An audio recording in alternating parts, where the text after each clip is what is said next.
असं आहे की माजी मंत्री माजी आमदार बच्चूजी कडू यांचं आज नागपूर येथे मोठं आंदोलन होत आहे आणि त्यांच्या ज्या मागण्या आहेत की आमच्या सर्वांच्या ज्या मागण्या आहेत त्यामुळे आपल्याला सर्वांना कल्पना आहे की आज शेतकरी अतिशय अडचणीत आहे.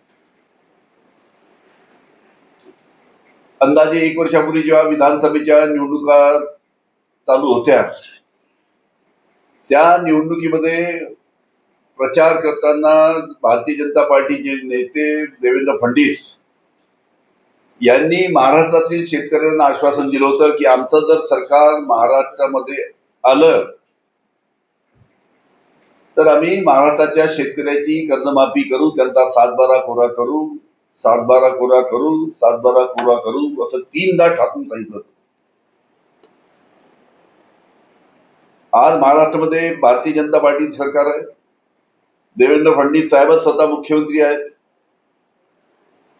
आणि म्हणून सर्व शेतकऱ्यांची मागणी आहे की तुम्ही जे अंदाजे 1 वर्षापूर्वी जे आश्वासन महाराष्ट्रातील शेतकऱ्यांना दिलं होतं ते आश्वासन राज्य शासनाने लवकरात लवकर पूर्ण करून महाराष्ट्रातील शेतकऱ्यांची कर्जमाफी करावी.